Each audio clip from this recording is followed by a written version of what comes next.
So good morning everyone, আমি Asima daily blogging চ্যানেলে আবার একটি নতুন ভিডিওতে আপনাদের সকলকে স্বাগত জানিয়ে সকাল সকাল দেখো আমরা রেডি হয়ে গেছি। চান পুজো রান্না সব কিছু করে মিঠিও তোমাদেরকে হাই জানিয়ে দিল মর্নিং করে। তো আমরা বেরিয়ে পড়েছি, দেখতেই পাচ্ছ, কিন্তু কোথায় যাচ্ছি সেটা অবশ্যই তোমাদের সঙ্গে শেয়ার করব। তো ব্লগে অবশ্যই সঙ্গে থেকো আর দেখতে থেকো আজকের ব্লগটা। শুধু আমি না, আমার সঙ্গে মিঠির বাবাও যাচ্ছে, আমার মা বাবা সকলে মিলেই আমরা যাচ্ছি। তো চলো দেখো কোথায় যাচ্ছি, তোমাদের সঙ্গে শেয়ার করব।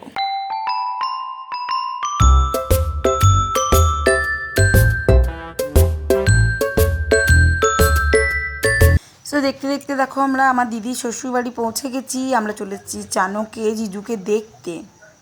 জিজুর কালকে ড্রেসিং হয়েছে, এখন আগের তুলনায় অনেকটা ভালো আছে, তবে বুঝতেই পারছো অনেকটা কাটা, অনেকটা লেগেছে, সেটা সারতে সময় লাগবে। তবে একটা খুব ভালো খবর কি, জিজুর কিন্তু অনেকটা হিলিং হয়ে গেছে। কালকে এক্সরে হয়েছে, এক্সরেতে দেখা গেছে, আমাদেরকে দেখালো। তো এটা হলো আমার দিদিভাইয়ের শ্বশুরবাড়ি। এই যে হলো, এটা হলো শ্বশুরমশাই, দিদিভাইয়ের শ্বশুরমশাই মানে আমাদের বাবা। আর এখানে না কি অসম্ভব, আগে তো আরও বেশি গাছ ছিল, এত সুন্দর সুন্দর তুমি জবা গোলাপের ভ্যারাইটিস দেখতে, মানে দেখলেই মনোমুগ্ধ হয়ে যাবে আর কি। আর বাড়ির পাশে লাগোয়া আছে একটি বড় দিঘি, পুকুর নয় কিন্তু দিঘি। এখন তো গাঁদা ফুল দেখছো, আগে আরও রজনীগন্ধা থেকে শুরু করে যে জিজু বসে আছে, সবাই আমরা বসেছিলাম বাইরেটা। আর অনেকক্ষণ গল্প টল্প হলো, জিজু কেমন আছে না আছে সবাই দেখলাম, আমার বাবাও গেছিলো, দেখলেই তোমরা আগে ভিডিওটাতে দেখলে। তো দেখাশোনা করে আমি তোমাদের সঙ্গে আমার দিদি শ্বশুরবাড়িতে একটুখানি ঘুরিয়ে দেখাচ্ছিলাম। দেখো কত বড় উঠোন, কত ভালো লাগে না দেখতে, ভালো কতটা জায়গা নিয়ে বাড়িটা, কত গাছ, গাছে গাছ চারিদিকে, শুধুমাত্র সবুজ সবুজ গাছ। আর সেই হলো আমার দিদির বাড়ি, মানে দিদি ভাইয়ের শ্বশুর বাড়ি। এটা আমার দিদি ভাইয়ের শ্বশুর বাড়ি, এই যে আপনার সঙ্গে আমি শেয়ার করছি, এটা আমার দিদি ভাইয়ের শ্বশুর বাড়ি। আর বাড়ি লাগোয়া হলো এইখানি পুকুর, মানে পুকুর না, এটাকে বলা হয় দিঘি। ঠিক আছে, আমরা আজকে এসেছি জিজুকে দেখতে। দেখুন এটা দিঘি বটে, অনেক বড় অনেক বড় অনেক বড়, বুঝতে পারছেন, অনেকটাই বড়, এটাকে দিঘি বলা হয়। এখানে একটা ওই গোসাপ আছে, এই এই এই জল থেকে উঠে ওটা চলে আসে ভিতরে, অনেকবার চলে গেছে ওদের।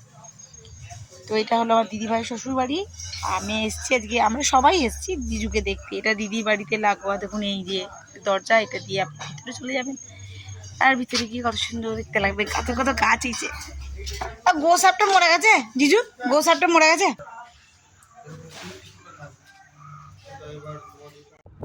তো চলো বন্ধুরা, আমরা বেরিয়ে পড়েছি এবার চানক থেকে, মানে দিদিভাই শ্বশুরবাড়ি থেকে আমরা বেরিয়ে পড়েছি। আমরা দুর্গাপুর আসার উদ্দেশ্যে রাস্তায় রওনা দিয়ে দিয়েছি। তো চলো, চারদিকে এখন দেখছো প্রায় সূর্য অস্ত যাবার সময় হয়ে গেছে, আর সূর্যটা খুব সুন্দর লাগছিল দেখতে দেখতে। আমরা চলে আসলাম অনেক দূর, প্রায় তোমার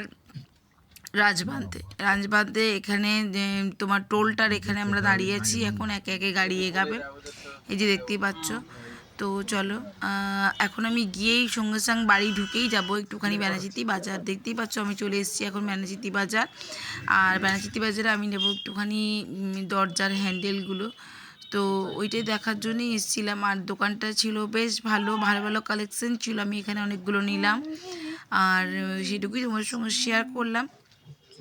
তো চলো ব্যাস, আমি এবার গিয়ে বাড়িতে, যে দেখতে পাচ্ছ এখন ও গেছিলো জিনিসটা নিয়ে আসতে, মানে হ্যান্ডেলটা নিয়ে আসতে গেছিলো। তো এটা ছিল গীতা ডেকর, ব্যানাচিতি গীতা ডেকরের দোকান থেকে আমি এটা নিয়েছিলাম। তো এখানে দেখছো আয়না। তো বন্ধুরা, অনেকক্ষণ তো ব্যানাচিতি বাজার গেছিলাম, তোমার সঙ্গে সেটা শেয়ার করেছি, দরজার ওই হ্যান্ডেলটা আনতে গেছিলাম। তো যাই হোক, আর একটু কাজ ছিল, সেগুলো করেছি, ফুচকাও খেয়েছি, যেটা তোমাদের সঙ্গে ক্লিপিংটা শেয়ার করা হয়নি। ফুচকা খেয়েছি, আর বেটির জন্য ফুচকা নিয়ে এসেছিলাম ঘরে। আর এখন করছি কি বলতো, রুটি। এই দেখো, মিঠি বাবার জন্য বেলে রুটিগুলো এবার ভাজবো, মানে সেঁকবো আর কি।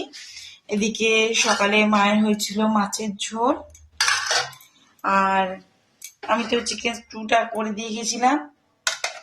আর এখানে ভাত আছে, মিঠি এখন ভাত খাবে। তো যাই হোক, সব মিলিয়ে আর কি। তো চলো, আজকের মতন ব্লগটা এখানে শেষ করলাম। আজকে আমার ভিডিও ব্লগের মাধ্যমে তোমাদেরকে আমার দিদির শ্বশুর বাড়িটা শেয়ার করলাম। বাবা মাকে শেয়ার করলাম, মানে চানুকে বাবা মায়ের সঙ্গেও শেয়ার করলাম। কেমন লাগলো অবশ্যই জানিও।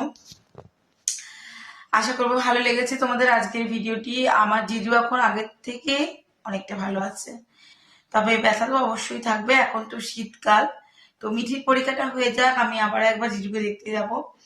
তো আজকের মতন এটুকুই। সকলে খুব ভালো থেকো, সুস্থ থেকো। আবার নতুন ভিডিওতে, নতুন ব্লগে তোমাদের সঙ্গে আমার খুব তাড়াতাড়ি দেখা হচ্ছে। ততক্ষণের জন্য বিদায়, টাটা, গুড নাইট।